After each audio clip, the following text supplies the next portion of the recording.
can't is just not in my vocabulary. Dr. Lance Clark, Dean of the School of Arts at Huntington University, considers the words "I can't" the cancer of "I can." The esteemed educator and now successful filmmaker has produced over 140 award-winning student-directed short films. Clark's resume also includes 2 feature films, the latest, A Carpenter's Prayer. Dr. Clark is a man who considers filmmaking an almost sacred art, where gifted people collaborate like a symphony to create an inspiring masterpiece. He proudly recognizes Regent University with imparting many of the values and skills that serve him today. All right, well, joining us right now live in the studio is Dr. Lance Clark. Dr. Lance, you want me to call you Lance? Dr. Just call me Lance. That's, okay. Thank you, Ashley. Just Lance. Yeah, That's fine. well, it's so good to have you. Okay, we got to go back to when you were younger. When did your passion for films, filmmaking really begin? Well, you know, I grew up in a pretty conservative home back in the 60s and 70s where I wasn't allowed to go to movies. You were okay? not allowed No to, movies, like, no none. TV in the house. Oh my No goodness. playing cards, right? No rock and roll. That was the devil's music, by the way. So I love my parents. They were great. Yeah. They were just pretty fundamental about that kind of stuff. And so I went and I kind of went against my parents' wishes, and I went and saw the film Chariots of Fire. Chariots, okay. And I got grounded for 30 days after watching my that movie because my mom found the tickets in my pants. I love you, Mom. Darn it. And we laugh about it now. Yeah. But that film really helped transform me because I sat there and I saw something so special. I'm like, what is this? Yeah. Raiders of the Lost Ark was another one. Okay, They're like, okay. what? I want Yeah. to be a part of this. I love that. So what do you think inspired you? Like, what do you think it was about the film? You know, it just felt almost like a spiritual experience to sit there and see a testimony, a life testimony, you know, with Chariots of Fire especially, you know, where Eric Liddell says, you know, I know God made me for a purpose, but I love to run, and I'm fast, and when I run, I feel God's presence. Oh, wow. And that just stuck to me about that. Like when I'm on set, when I'm behind a camera, I just kind of feel the Holy Spirit channeling some gifts, using my gifts in art for that. And I love inspiring my students to do the same thing. Yeah. Well, let's go back a little bit further. So you actually went to Regent University. Yeah. And that's where you got your degree in... My master's degree in film was in I went to 89 to 91. We're going back a few decades here, folks. We're going back in time.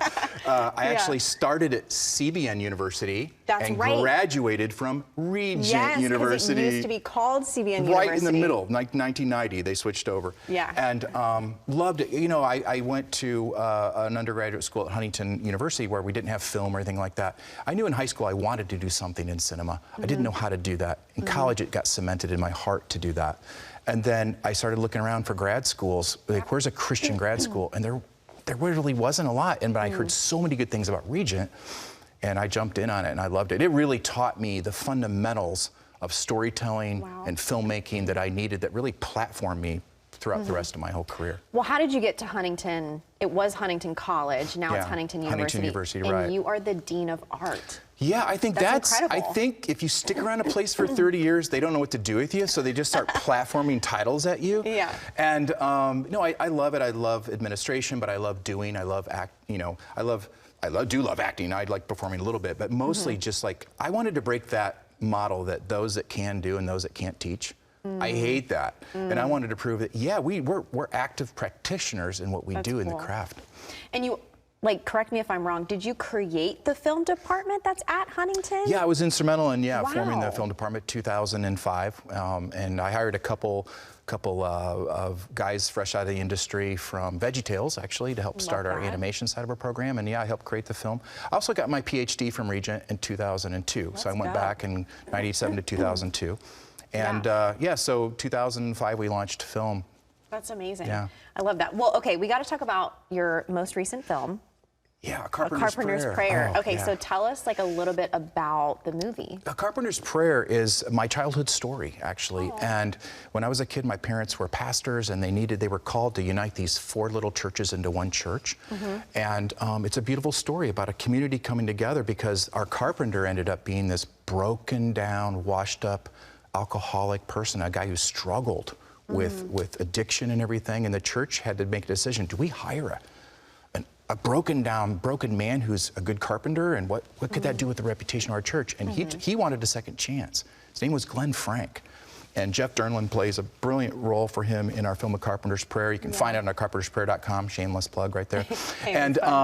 And it's just a special story, and it's a beautiful story. We have Stephen Baldwin in it. Yeah, we have Bethany Lynn from Ozark. That's and great. Baldwin did such a great job. Wow. In the Now, movie. what character does Stephen Baldwin play? He kind of plays we don't have a villain, but he kind of plays the person that brings the tension to it. You know, he's got that Baldwin tough guy approach to it. Yeah. So he's always like questioning, like he's challenging the plot a lot, and just did a fantastic job.